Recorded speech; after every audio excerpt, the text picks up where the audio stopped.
नमस्कार रेल साथियों, इस वीडियो में लिया है हमने 35% एलडीसी कोटे के तहत कर्मचारियों कल्याण निरीक्षण के चयन हेतु लिखित परीक्षा written test of 35% LDC quota to staff and welfare inspector. और यह है जबलपुर डिवीज़न का पेपर है। समय इसका 2 घंटे है और जो ये आयोजित हुआ है ये 9 जनवरी 2022 को आयोजित हुआ है और इसकी अधिकतम जो मैक्सिमम अंक हैं वो 100 हैं। सारे नियम वही होते हैं जो सभी परीक्षाओं में होते हैं। पढ़ लेते हैं। कृपया प्रश्नों के साथ दिए गए निर्देशानुसार ही उत्तर लिखें। कुल 110 प्रश्न हैं। प्रश्न संख्या 101 से 110 तक राजभाषा के हैं और आपको मैक्सिमम 100 प्रश्नों के उत्तर देने हैं। सभी प्रश्न बहुविकल्पीय हैं, सभी प्रश्न के बराबर अंक हैं और 1/3 नेगेटिव मार्किंग है। और अपनी पहचान जाहिर न करें। Do not disclose your identity. प्रश्नों के हिंदी तथा अंग्रेजी वर्जन में अंतर होने पर अंग्रेजी वर्जन ही मान्य होगा। यदि आपको किसी का प्रश्न का उत्तर हिंदी में उसका प्रश्न या उत्तर समझ में नहीं आता है तो अंग्रेजी वर्जन ही मान्य होगा। दोनों भाषाओं में पेपर है। तो चलिए पहला प्रश्न देखते हैं। As per SOPEST who is authorized to issue NOC for passport for non gazetted employee. SOPEST के अनुसार अराजपत्रित कर्मचारी को पासपोर्ट की NOC देने के लिए मंडल में कौन सक्षम अधिकारी हैं। मंडल में जो सक्षम अधिकारी हैं वो अपने सीनियर DPO साहब हैं। Option C. नेक्स्ट प्रश्न है विच is not a training institute. कौन एक प्रशिक्षण पहल नहीं है। तो प्रोजेक्ट सक्षम एक प्रशिक्षण पहल है। मिशन सत्यनिष्ठा भी है। इसमें जो मिशन कर्मयोगी है वो नहीं है। तो जो आपका आंसर हो जाएगा वो सी ऑप्शन हो जाएगा। नेक्स्ट है कौन सा which is not related to medical department. कौन सा चिकित्सा विभाग से संबंधित नहीं है।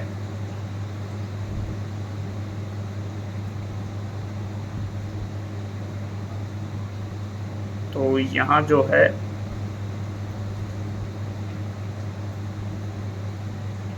वो आपके उम्मीद है और CTSE है, RELHS है, NTS नहीं है, यानी डी। Option D.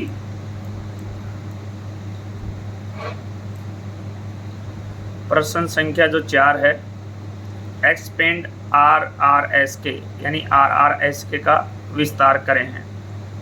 तो यहाँ पे जो राष्ट्रीय रेल सुरक्षा कोष हो जाएगा ऑप्शन बी। Option B. प्रश्न नंबर 5 है। प्रश्न नंबर 5 है who is appointing authority for level 6 4200 grade pay. 4200 grade पे लेवल 6 के लिए नियुक्ति प्राधिकारी कौन है। अपॉइंटिंग अथॉरिटी तो आप वो आपके सीनियर DPO साहब। Option C. नेक्स्ट है who is the competent authority to approve CGA compensation ground authority. No. Competent authority to approve CGA to married daughter. विवाहित पुत्री को अनुकंपाधार पर नियुक्ति हेतु कौन सक्षम प्राधिकारी है। तो वो है आपके GM साहब, GM महोदय। Option A. नेक्स्ट है in ZRUCC letter U stand for. ZRUCC में U शब्द का मतलब क्या है। तो यहाँ U शब्द का मतलब है वो आपके यूजर हो जाएगा, उपयोगकर्ता, यूजर। 7 में B user. Option B.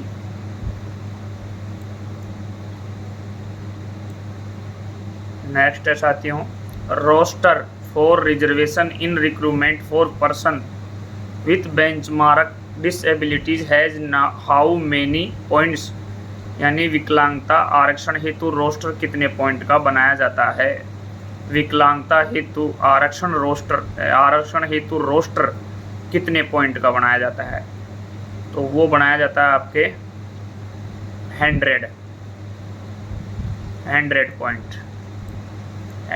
Point. Option C आ जाएगा साथियों। नेक्स्ट है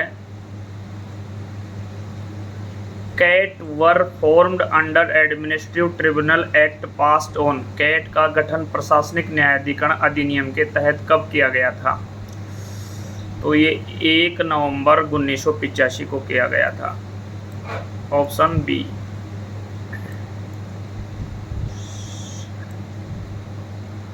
सेंट्रल एडमिनिस्ट्रेटिव ट्रिब्यूनल 1 नवंबर 1985।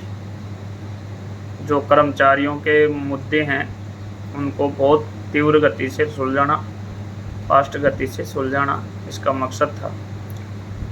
प्रश्न संख्या 10 है in which of following CRIS is not involved? Centre railway for information system, centre for railway information system निम्न में से किस शामिल नहीं है? तो कौन शामिल नहीं है? IPAS तो शामिल है, HRMS भी शामिल है, यूनिक मेडिकल आइडेंटिटी कार्ड ये शामिल नहीं है साथियों।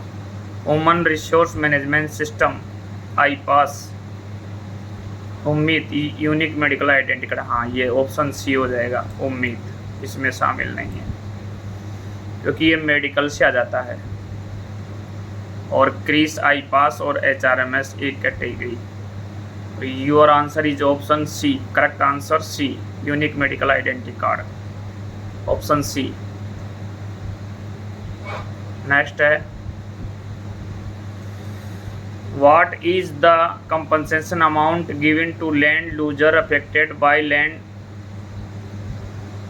Acquisitions for railway projects RB number 193/2019 railway project के लिए भू अधिग्रहण द्वारा प्रभावित भूधारक को मुआवजा राशि कितनी होगी? तो 3 लाख, 4 लाख, 5 लाख, 63 लाख। इसमें आपका सी ऑप्शन आ जाएगा। नेक्स्ट है e office is designed and developed by. किसके द्वारा ई ऑफिस को डिजाइन और विकसित किया गया? तो रेलटेल नहीं, क्रिस नहीं, NIC निक के द्वारा, ऑप्शन सी। नेक्स्ट है following is the member post in board. Board में निम्न सदस्य पद हैं। तो इसमें जो आपका आंसर आ जाएगा वो मेंबर इंफ्रास्ट्रक्चर सदस्य, ऑप्शन बी।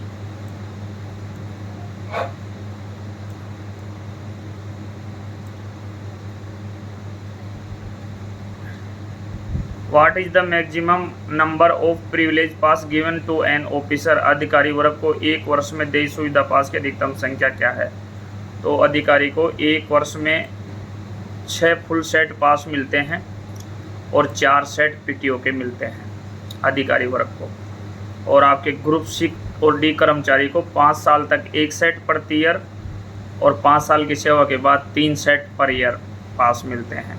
तो यहाँ जो आपका ऑप्शन हो जाएगा ए। और PTO के मामले में सभी एक समान है, अधिकारी को भी 4 सेट PTO पर ईयर और ग्रुप C और D कर्मचारी को भी 4 सेट PTO पर ईयर। और ये ज्वाइनिंग टाइम से मिलता है PTO।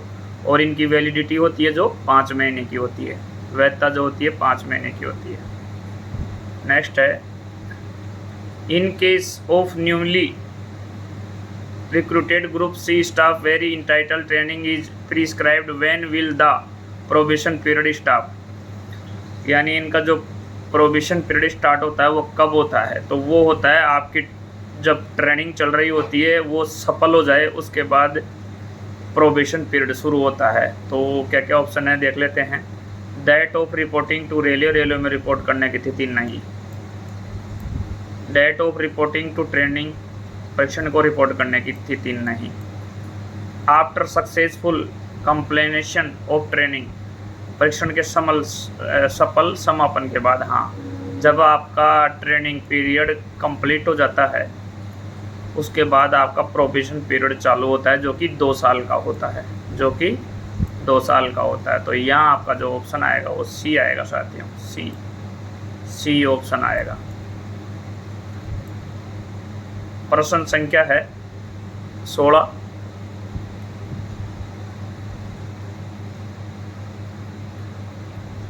मैच करना है यहाँ, तो match the following with reference to charter of commitments on establishment as per RB number 157/2017 स्थापना संबंधी प्रतिबद्धताओं के चार्टर के संबंध में निम्नलिखित का मिलान कीजिए। तो 90 डेज शिकायत निवारण, तो फर्स्ट का हो जाएगा 30 दिन, और 7 डेज SF 11 का निपटान, ये हो जाएगा 31 दिन, और 3 डेज PF अग्रिम की मंजूरी, तो ये हो जाएगा आपके 7 दिन, और बाकी बचा जो 31 डेज अनुकंपाधार पर नियुक्ति, ये हो जाएगा 3 महीने 90 दिन। तो इस हिसाब से क्या बना, पहले का 4, नहीं, पहले का 3, दूसरे का 4, तीसरे का 2 और चौथे का 1। तो ये किस में है, ये पड़ेगा आपके पहले का 3, दूसरे 4, और ये आपके ऑप्शन सी हो जाएगा, ऑप्शन सी करेक्ट आंसर। चलिए साथियों, नेक्स्ट है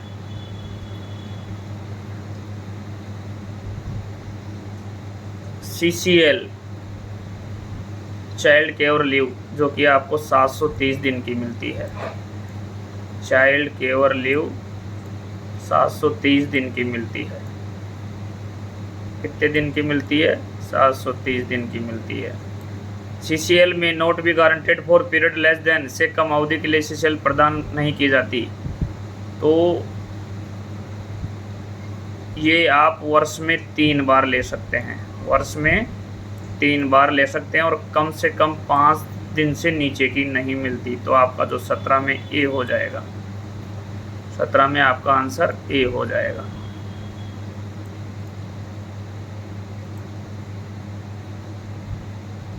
यहाँ है what is the medical classification of trackman in railway, railway में ट्रेकमैन का चिकित्सा वर्गीकरण क्या है, बताइए साथियों। रेलवे में जो ट्रेकमैन होता है उसका चिकित्सा कोटि क्या है, तो उसका चिकित्सा कोटि है B1, ऑप्शन बी। नेक्स्ट है for claiming hostel subsidy what is the minimum distance between residence and hostel, छात्रावास सब्सिडी का दावा करने के लिए निवास और छात्रावास के बीच की न्यूनतम दूरी क्या होनी चाहिए, तो वो है आपके 50 kilometre, option B, option B. Next है as per SOP what is maximum award which can be section by PCPO of for all non gazetted staff and officer up to JAG junior. SOP के अनुसार JG grade, SOP के अनुसार प्रमुख मुख्य कार्मिक अधिकारी द्वारा अराजपत्रित कर्मचारियों और जूनियर स्केल तक के अधिकारियों के लिए अधिकतम पुरस्कार की राशि क्या स्वीकृत की जा सकती है, तो ये की जा सकती है आपके 5000 गजेटेड, 3000 नॉन गजेटेड नहीं, 3000 गजेटेड, 5000 नॉन गजेटेड ये भी नहीं, 2000 गजेटेड, 1000 नॉन गजेटेड ये भी नहीं, तो बचा कौन सा, डी। तो डी हो जाएगा फिर इसमें 3000 and 2000, option D right answer D. चलिए नेक्स्ट चलते हैं अपन साथियों। नेक्स्ट है भारतीय select the categories under vertical and horizontal reservation for recruitment in Indian railways. भारतीय रेलवे में भर्ती के लिए वर्टिकल या ओरिजेंटल आरक्षण के तहत श्रेणियों का चयन करें। चलिए चयन करें। तो इसमें vertical SC ST OBC EWS, vertical SC ST OBC PWBD, vertical SC ST OBC know about. तो इसमें पहला ही हो जाएगा आपका ए, vertical SC ST OBC EWS, क्योंकि ये भी जोड़ दिया गया है आजकल 10%। EWS भी जोड़ दिया गया है। इकोनॉमिकली वीकर सेक्शन 1 फरवरी 2019 से ये लागू हुआ था और ये सीधी भर्तियों में 10% दिया जाता है। सालाना आय 8 लाख से कम होनी चाहिए और किसान के पास 5 एकड़ से ज़मीन कम होनी चाहिए।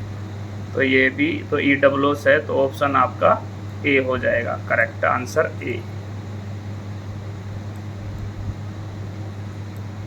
नेक्स्ट है joining time for transfer beyond 2000 kilometre is. 2000 kilometre से अधिक पर स्थानांतरण के लिए कार्यभार ग्रहण करने का समय है। चलिए ठीक है, यहाँ से आपको डिटेल से बताते हैं।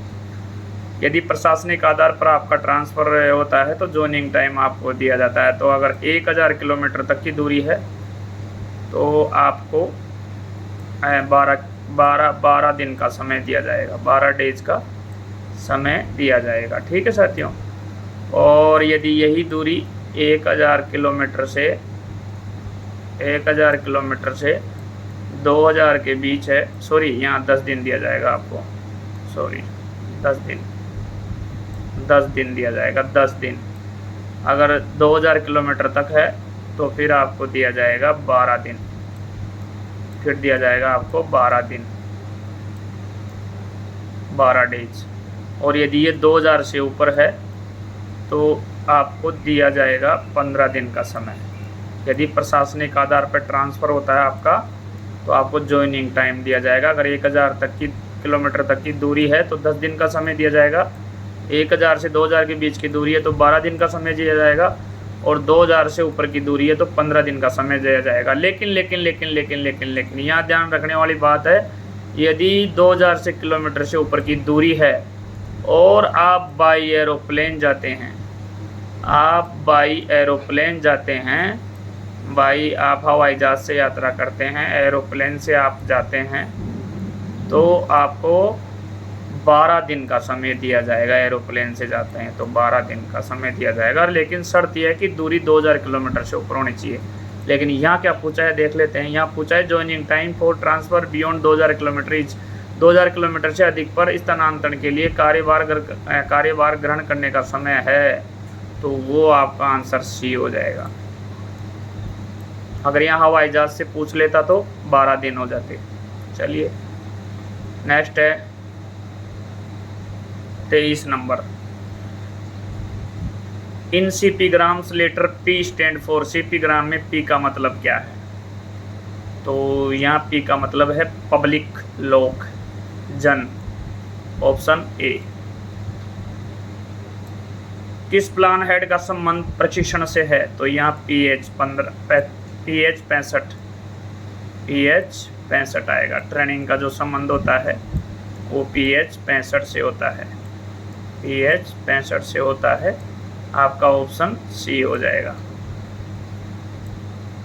नेक्स्ट है कंसीडर फॉलोइंग पेयर। सही जोड़े बनाओ, सही जोड़े बनाओ भाई। कैसे कैसे बनेंगे? ये क्या आ गया बीच में यार, तू क्यों परेशान कर रहा है? अजीब आदमी, तू भी बीच बीच में आ जाता है। चलो ठीक है, ये सही जोड़े बनाते हैं। अरे यार भाई तू क्यों आ रहा है बीच में? चलिए अपन सही जोड़े बनाते हैं, सही जोड़े बनाते हैं।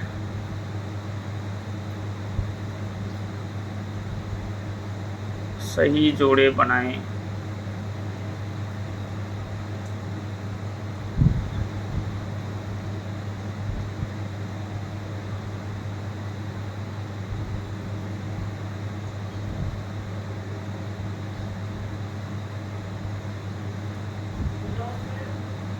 IREPS और इंजीनियरिंग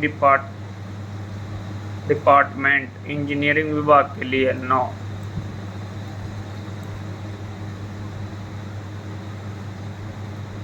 IRPSM 4 वर्क्स प्रोग्राम के लिए नहीं। 1 minute. IRPSM 4 works programme. IRCP 4 परिशमेंट खरीद के लिए नहीं। कौन सा जोड़ा सम्मिलित है? नहीं, ये रिजेक्ट है। और IRCP ये भी रिजेक्ट है। दूसरा नंबर का सही है साथियों। ओनली टू कौन से में है? सी ऑप्शन में है, only 2। Option C right answer. प्रश्न नंबर है 26। कंसीडर फ्लोइंग पेयर, सही जोड़े बनाएं। इसमें भी सही जोड़ा बनाना है आपको। सही जोड़े बनाते हैं। कंसीडर फ्लोइंग पेयर, सही जोड़े बनाएं। इसमें बनाना है आपको EDRISSTI दृष्टि, इंस्टीट्यूट फॉर आई हेल्थ, ई दृष्टि नेत्र स्वास्थ्य के लिए पहल नहीं। श्रमिक कल्याण और कॉन्ट्रैक्ट वर्कर, श्रमिक कल्याण संविदा कर्मियों के लिए, ई दृष्टि नेत्र स्वास्थ्य के लिए पहल नहीं। श्रमिक कल्याण संविदा कर्मियों के लिए हाँ, ये सही है। दूसरा है रेल समन्वय, रेलवे प्रोजेक्ट इम्प्लीमेशन, रेल परियोजना कार्यान्वयन, हाँ ये भी सही है। कौन सा जोड़ा समित है? यानी पहला नहीं है, दूसरा और तीसरा। तो आपका जो ऑप्शन हो जाएगा सी राइट। नेक्स्ट है who has the power to alter recorded DOB of grade C employee, नहीं ग्रुप C कर्मचारी की दर्ज जन्मतिथि बदलने की शक्ति किसके पास है?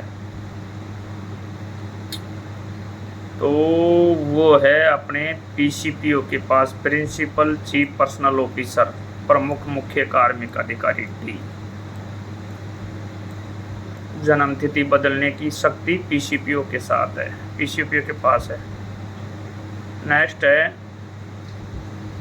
What will B additional increase in pension after 90 years but less than 95 years, 90 वर्ष के बाद लेकिन 95 वर्ष से कम पेंशन में अतिरिक्त बढ़ोतरी क्या होगी? तो देखिए यहाँ पूरी कंप्लीट व्याख्या कर लेते हैं। 80 से 85 के बीच आपकी होगी 20%, 85 से 90 के बीच होगी आपकी 30%,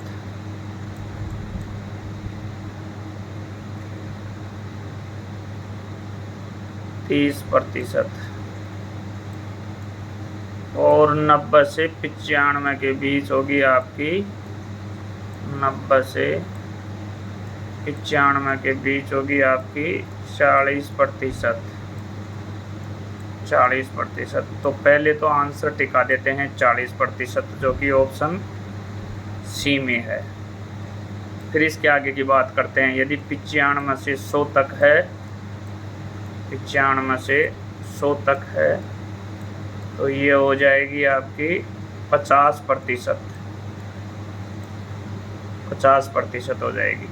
और यदि 100 से ऊपर है, यदि 100 से अबोव है तो ये हो जाएगी 100%। तो यहाँ जो आपका आंसर है वो सी राइट है। चलिए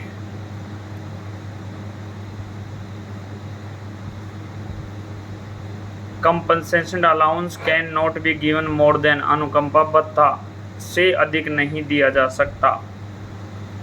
तो ये 2/3 थर्ड ऑप्शन बी आएगा।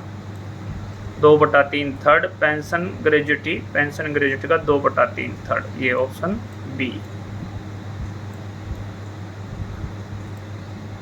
चलिए नेक्स्ट है what will B normal basic family pension for employee retiring in 30/11/2021 with basic pay 36,500 and qualifying service 13 years. 30/11/2021 को मूल वेतन 36,500 और 30 वर्ष सेवा के साथ सेवानिवृत्त होने वाले कर्मचारियों के लिए सामान्य मूल पारिवारिक पेंशन क्या होगी?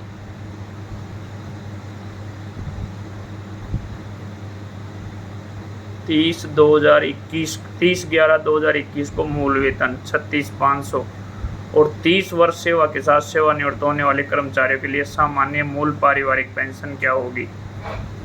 तो इसमें जो आपका राइट आंसर आएगा वो होगा आपके 36,000 का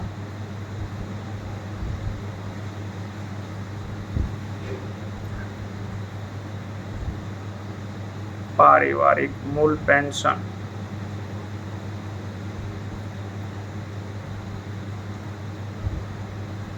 यहाँ आपका आ जाएगा 10,950, ऑप्शन बी।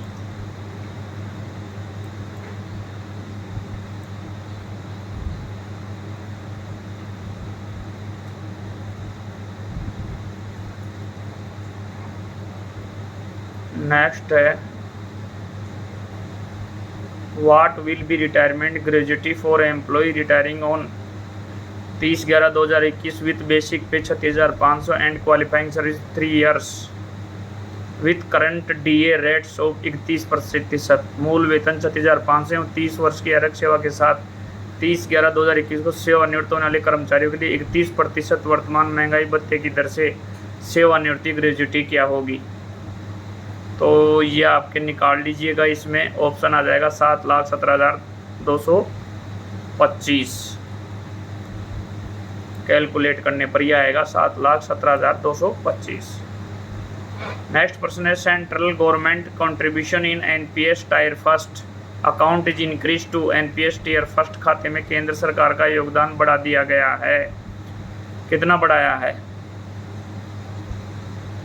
वेतन का 14% कर दिया गया। पहले ये 10 था, अब इसको 14 कर दिया गया है। पहले ये कितना था? 10 था, अब इसको 14 कर दिया गया है।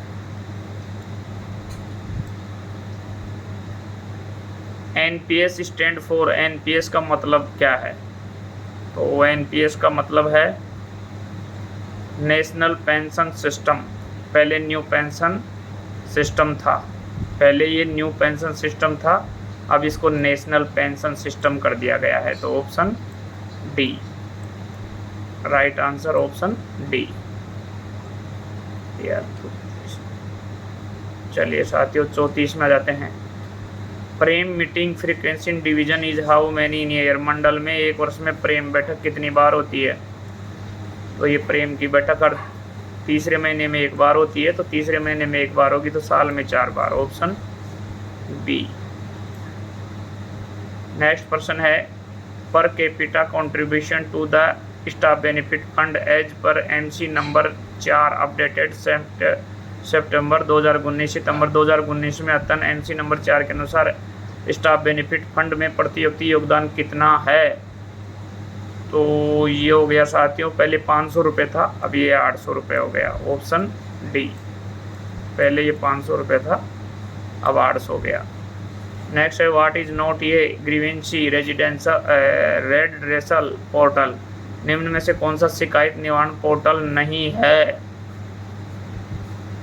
तो CP ग्राम तो पोर्टल है, निवारण भी पोर्टल है, रेल मददियाँ पोर्टल नहीं है। तो ऑप्शन सी हो जाएगा आपका, option C right answer. Option C right answer. चलिए साथियों नेक्स्ट है which of the following portal related to medical faculties. निम्न में से कौन सा पोर्टल चिकित्सा सुविधाओं से संबंधित है? कौन सा है? तो चिकित्सा सुविधा से I-पास नहीं है, यूनिक मेडिकल आइडेंटिटी कार्ड ये है बी, HRMS भी नहीं है, तो ऑप्शन बी हो जाएगा, यूनिक मेडिकल आइडेंटिटी कार्ड। 37 में बी। चलिए नेक्स्ट है, आफ्टर बायसनेस charges against inquiry officer case is put up to, जांच अधिकारी पर पक्षपात का आरोप लगने के बाद प्रकरण प्रस्तुत किया जाता है। किसको किया जाता है? 38 नंबर में आएगा अपीलेट अथॉरिटी, ये तो नहीं आएगा। पुनरीक्षण अधिकारी, हाँ ये आ जाएगा, रिविजनरी अथॉरिटी, पुनरीक्षण अधिकारी आ जाएगा ऑप्शन बी। समीक्षा अधिकारी नहीं आएगा, ये नहीं आएगा। अनुशासनात्मक अधिकारी भी नहीं आएगा। राइट आंसर बी, पुनरीक्षण अधिकारी। अनुभव पोर्टल किससे संबंधित है? अनुभव पोर्टल इज रिलेटेड टू, तो ये संबंधित है आपके पेंशनर से संबंधित है साथियों, ऑप्शन ए। दहेज के संबंध में कौन सा आचरण नियम है? तो वो है आपका दहेज से संबंधित कौन सा है? दहेज से संबंधित है आपका 40 में 13A है जो दहेज से संबंधित है, ऑप्शन बी। ये मादक पदार्थों के सेवन से है, ये दहेज से संबंधित है। ये निजी व्यापार एवं नौकरी से संबंधित है। चलिए नेक्स्ट प्रश्न number 41, railway accommodation is permitted for how many months on double the flat rate of license fees after 2 months normal license fees period। 2 महीने की सामान्य लाइसेंस शुल्क अवधि के बाद लाइसेंस शुल्क के 2 गुने दर पर कितने महीने के लिए रेलवे आवास की अनुमति है? तो वो आ जाएगा आपका 2 महीने की सामान्य लाइसेंस शुल्क अवधि के बाद लाइसेंस शुल्क के 2 गुने दर पर।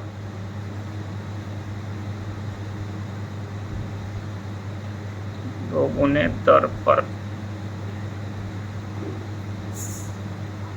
गुने दर पर कितने महीने के लिए रेल के आवास की नियत?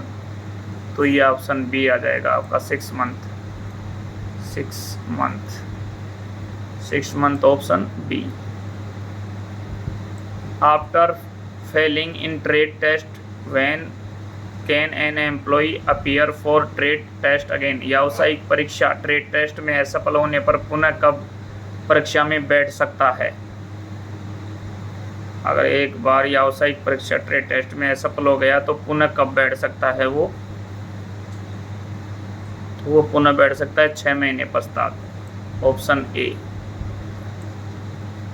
नेक्स्ट है the minimum education qualification for CGA for window is. अनुकंपा नियुक्ति के लिए विधवा के लिए न्यूनतम शैक्षणिक योग्यता क्या है? तो वो हो जाएगा आपके नो क्वालिफिकेशन, कोई योग्यता नहीं है, ऑप्शन बी। नेक्स्ट है what is minimum period of APR generation? Annual performance appraisal report generation. APR की फुल फॉर्म होती है एनुअल परफॉर्मेंस अप्रेजल रिपोर्ट, और इससे पहले इसको ACR के नाम से जाना जाता था, एनुअल कॉन्फिडेंशियल रिपोर्ट, लेकिन 2009 के बाद इसको APR में कर दिया गया। तो इसकी भरने की न्यूनतम अवधि क्या है?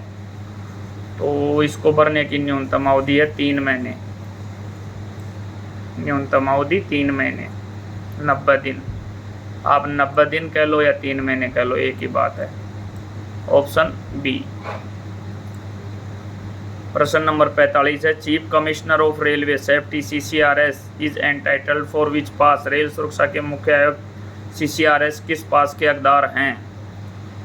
तो वो हैं गोल्ड पास के हकदार हैं। 3 पास होते हैं, गोल्ड पास, सिल्वर पास, रजत पास, और ये प्लेटिनम तो आजकल हटा दिया गया, तो ये तो कट है, ये तो कट है। तो आपका जो पास आएगा, और ये सिल्वर पास है जो आपके CWM साहब और DRM साहब को मिलता है। DRM साहब और CWM साहब को सिल्वर पास मिलता है। प्लेटिनम आजकल क्रॉस हो गया, यानी हटा दिया गया, प्लेटिनम पास हटा दिया गया। गोल्ड पास है जो आपको गोल्ड पास मिलता है GM महोदय और उससे ऊपर के रेलवे बोर्ड के अधिकारी और GM महोदय से ऊपर के अधिकारियों को गोल्ड पास मिलता है। तो आपके CCRS को भी गोल्ड पास मिलेगा, और ये जो सिल्वर पास है ये आपके CWM DRM साहब को मिलता है। तो चलिए, यानी SAG ग्रेड के अधिकारियों को सिल्वर पास और HAG के गोल्ड पास। तो यहाँ पे जो आपका आंसर होगा B होगा। नेक्स्ट है training allowances in centralised training institute for a group A officer is how much of basic पे। ग्रुप ए अधिकारियों के केंद्रीकृत प्रशिक्षण संस्थान में प्रशिक्षण भत्ता मूल वेतन का कितना है? तो मूल वेतन का वो है आपके 24%, ऑप्शन डी। नेक्स्ट है साथियों, who is the competent authority to accept resign of group A junior scale officer. Group A junior scale अधिकारी की स्थिति को स्वीकार करने वाला सक्षम प्राधिकारी कौन है? तो वो हो जाएगा आपके GM महोदय, ऑप्शन सी। GM महोदय, ऑप्शन सी। नेक्स्ट है, a railway employees opting for AILTC should surrender for calendar year. AILTC का विकल्प चुनने वाले कर्मचारी को कैलेंडर वर्ष के लिए सुविधा पास के सभी set, all set of privilege पास समर्पण करना चाहिए, यानी ऑप्शन सी। नेक्स्ट है, पूरी सेवा के दौरान रेल सेवक को कितनी बार छुट्टी नकदीकरण की अनुमति है? तो पूरी सेवा के दौरान रेल सेवा को कितनी बार छुट्टी नकदीकरण की अनुमति है? तो वो है आपके 6 बार, ऑप्शन डी। 6 बार है, और एक बार में ये 10 LAP का भुगतान करवा सकते हैं। एक बार में 10 LAP का भुगतान करवा सकते हैं प्रत्येक 2 ईयर गैप पे, प्रत्येक 2 ईयर गैप पे। इसका मतलब क्या हुआ? 2 यानी 2 साल पर 10 LAP। तो 2 साल पर 10 LAP यानी हर 2 साल पे 10 LAP का करा सकता है। जो गैप रहना चाहिए वो 2 ईयर का रहना चाहिए। तो इसका मतलब पूरे सेवा काल में कितनी LAP का नकदीकरण करा सकता है? तो 60 LAP का नकदीकरण वो पूरे सेवा काल में करवा सकता है। बाकी रिटायरमेंट पे तो आप जानते हैं 300 LAP का नकदीकरण होता है। तो ये 10-10 के 6 टुकड़ों में करवा सकता है प्रत्येक 2 वर्ष के गैप पर। तो यहाँ प्रश्न क्या पूछा है? पूरी सेवा में रेल सेवा को कितनी बार छुट्टी नकदीकरण की अनुमति है? तो वो है 6 बार। तो your right answer is option D. यहाँ आ जाएगा आपका डी। नेक्स्ट है 50।